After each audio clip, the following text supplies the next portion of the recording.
ایک غیر مسلم نے اسلام قبول کیا. اس سے پوچھا گیا اسلام کی کس قدر نے تجھے متاثر کیا؟ اس نے کہا صرف ایک واقعہ میری ہدایت کا سبب بن گیا. اس نے کہا کہ کیا واقعہ؟ کہا ایک دن مجلس حضور کی لگی تھی، لوگوں کا ہجوم تھا.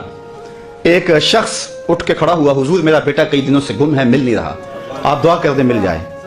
تو آقا کریم علیہ السلام قبل اس سے کہ ہاتھ اٹھاتے ایک شخص جو باہر دروازے پہ کھڑا تھا اس نے کہا حضور ابھی میں آیا ہوں فلاں باغ سے گزر کے، میں نے بچوں کے ساتھ اس کے بیٹے کو کھیلتا دیکھا فلاں باغ میں. باپ نے سنا کہ میرا بیٹا فلاں باغ میں ہے تو ظاہر اس نے فوراً دوڑ لگا دی.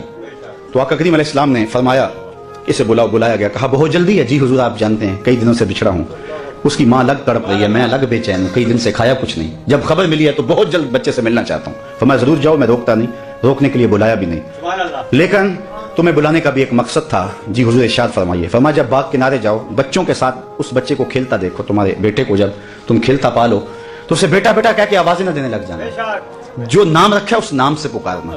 عرض کی حضور میرا بیٹا ہے، اگر بیٹا کہہ کے پکاروں تو حرج بھی کیا ہے؟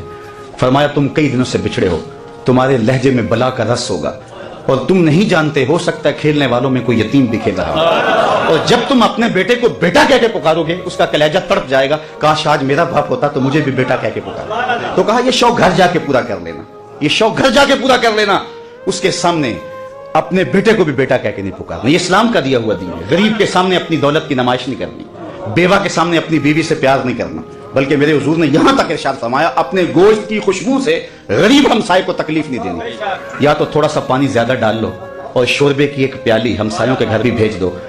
اگر ایسا نہیں کر سکتے تو پھر ایسے زاویے میں وہ کھانا پکاؤ کہ غریب کے بچوں تک اس کی خوشبو نہ پہنچے. بچے ہیں ضد کر بیٹھے اور انہوں نے اپنے غریب باپ سے تقاضا کر لیا تو بوڑھا باپ کیسے آرزو ان کی پوری کرے گا؟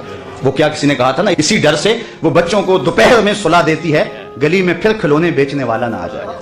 تو کہا حضور کی نزاکت قلبیہ کا لحاظ رکھنا کہ یتیم کے سامنے اپنے بیٹے سے بھی پیار نہ کرنا، اس کو بیٹا کہہ کے نہ پکارنا. کہا یہ چیز میرے اسلام لانے کا سبب ہوا.